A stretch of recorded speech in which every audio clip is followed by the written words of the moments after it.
Okay, let's do some math. Today I want to talk about division.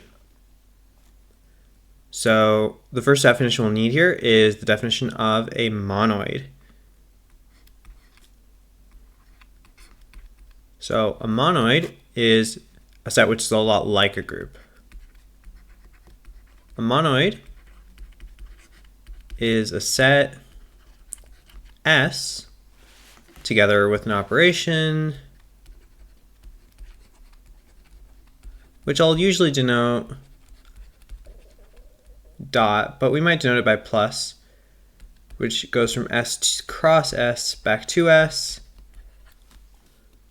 which is associative and has an identity.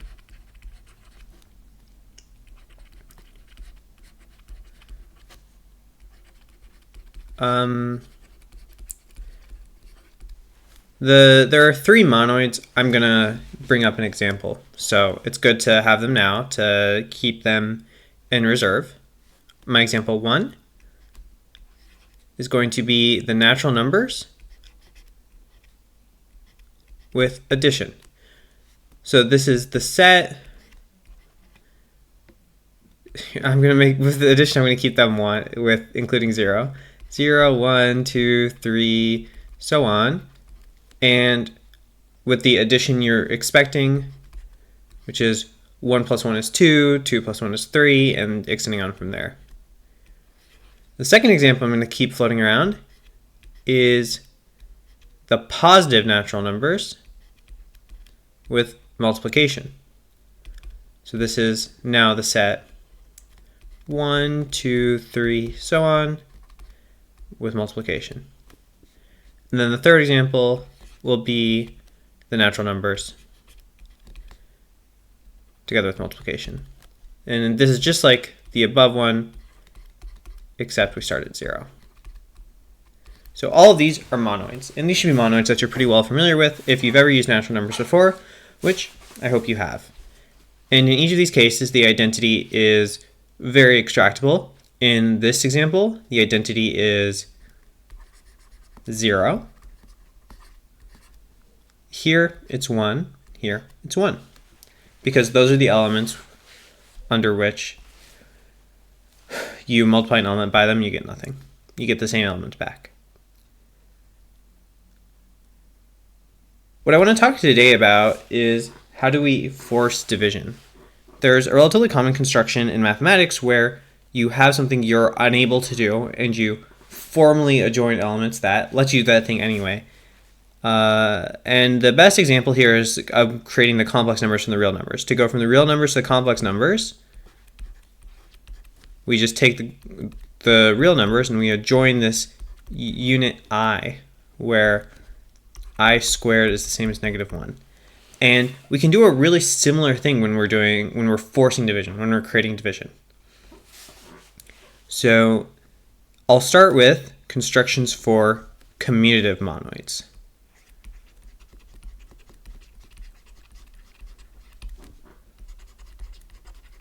So a monoid is commutative if given three elements x, y, z. Sorry, that's the rule for associative. If given two elements x and y that live inside my monoid S, xy is the same as yx. And all these examples are commutative. When I have a commutative monoid, I would really dearly like to invert the elements. How do I do it? Well, I create this growth in D group associated to the monoid.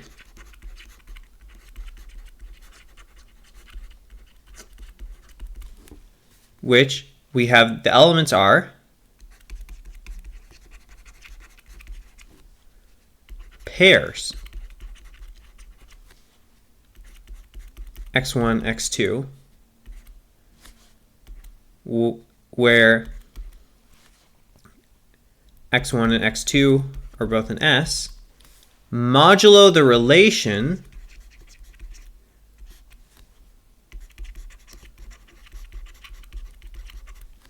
that x1, x2 is the same as y1, y2, if x1, y2 is the same as x2, y1.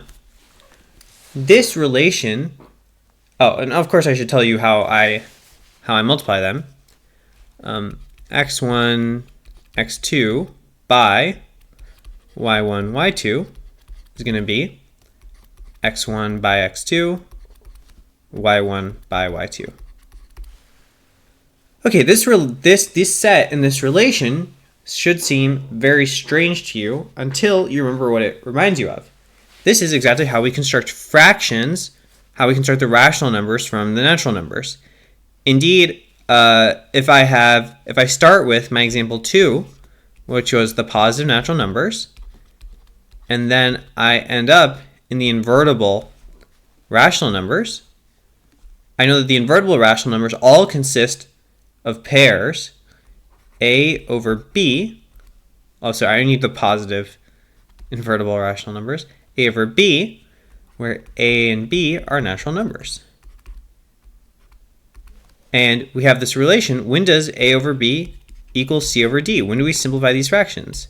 Well, it's exactly when AD is the same as BC.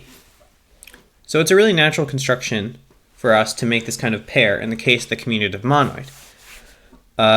Let's drill through a little bit more of these examples. In the case of example 1, we had the natural numbers together with addition as our monoid. If we apply this division process, we just get all of the integers. And the right way to see this is that an element of this Grothendieck group is of the form a comma b, where a and b are natural numbers, or, well, no, just natural numbers, not positive natural numbers. And all we have to do to demonstrate that this is the same as the integers is we take this class of a comma b and we map it to a minus b in z. And you can check that this is a well-defined on equivalence classes that does what you want. It preserves the monoid structure, so this is a monoid homomorphism, it's a group homomorphism, all of that. Then example 3, this is really the interesting one. Example 3, we took the natural numbers and we used multiplication. This example demonstrates why we can't just run around inverting all the things we want. And I think it's a good intuition for why we shouldn't be able to divide by 0. So we know that elements of this this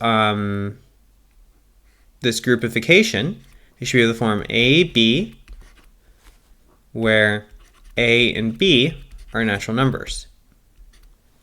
What about the equivalences, though? This is our real problem. If I take a comma 0, and I want to know, is this related to c comma d? Well, to check that, actually, let's not do c comma d. Let's do something even further. Let's do c comma 0. Well, these would be equivalent if a by 0 was the same as c by 0. But this is always true.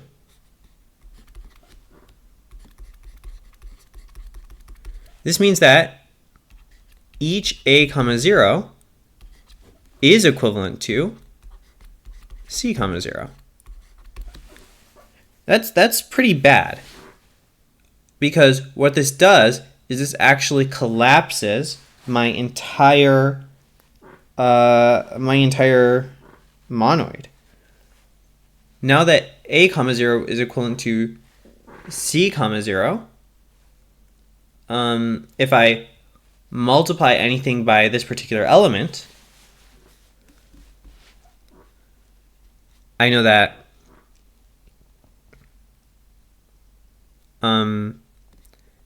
in fact by 1 comma 0, if I have like AB times 1 0, is the same thing as A0, just from our multiplication rules. But that means that AB is the same as A0 times the inverse of this 1, 0, which was 0, 1, which is, of course, the same as 0, 0. Okay, that means each element is equivalent to 0, 0, which means our whole growth and group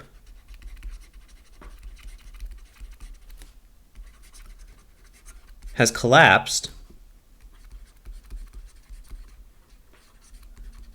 to 1 point, namely the identity element. Everything has become forced to be equivalent because of the existence of this 0 divisor in our division. Okay. Let's talk about this a little bit more categorically. Let's talk about this in the context of maybe a non-commutative monoid. The general mathematical process we're employing here is that we have two categories. We've got this one collection of objects. Let's call this category M, which is the category of monoids, together with monoid morphisms.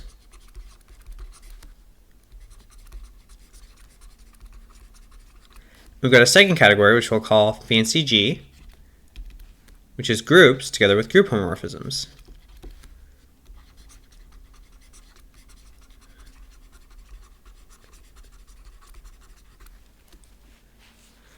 Now, it's really clear that G embeds fully and faithfully into M. Every group is just a monoid with an extra property.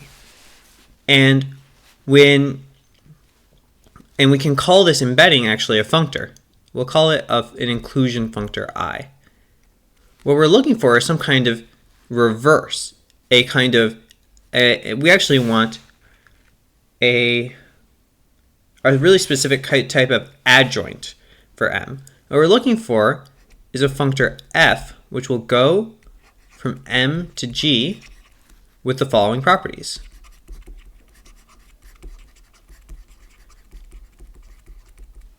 So the first property is that if I include first a group as a monoid, and then I try to bring it back, fi, this should be equivalent to the identity on the category of groups. And the second thing that it should satisfy is this particular adjointness, which is that a hom in the category M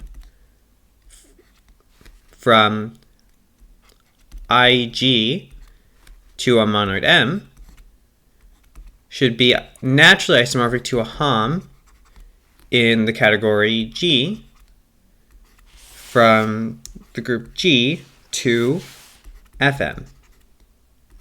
And this establishes that I should be a left adjoint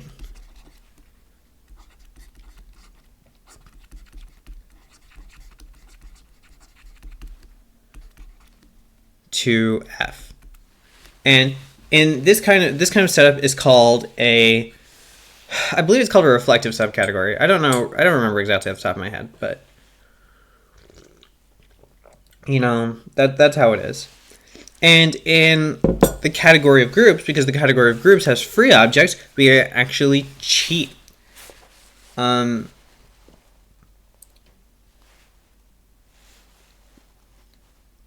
Is this co-free object? Sorry, whoops. Oh man, ignore everything I just said. Cut the video, remove the video. This is not what we want. Okay, I'm gonna explain this part a little bit better. And I'm probably not going to redo the video because I'm lazy. So let's imagine we had some kind of groupification functor. So what would it do? It would say that every time I have every monoid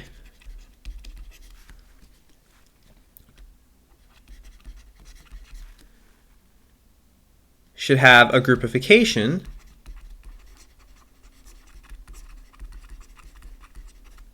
which satisfies the following universal property.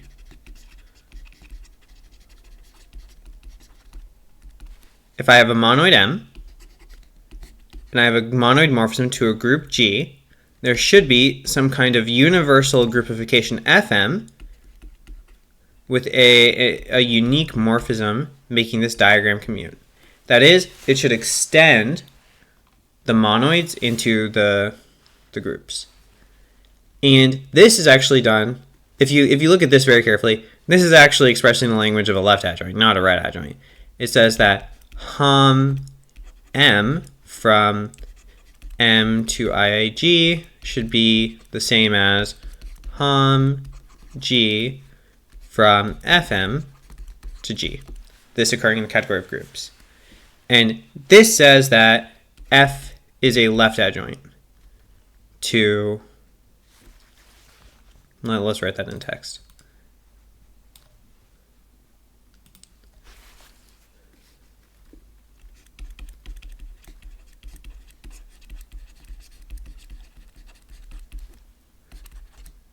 Adjoint to I. Now, the nice thing about the category of groups is that there is a free group. There is such a thing as a free group.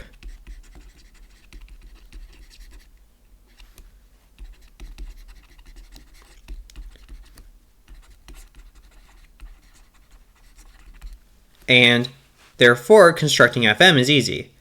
Fm is just the free group on M modulo the relations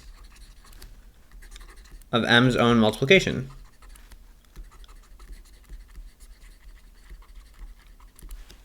So constructing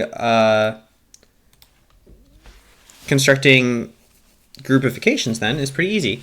And we can see why we can always do this even if it collapses. So now that this is over, I'm going to leave the incredibly interested listener with two questions. Here's question 1. Is there a co-free group?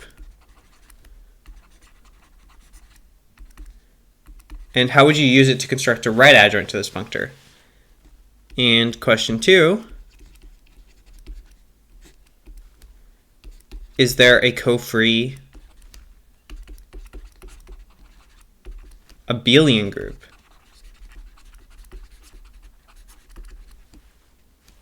I think that's pretty good.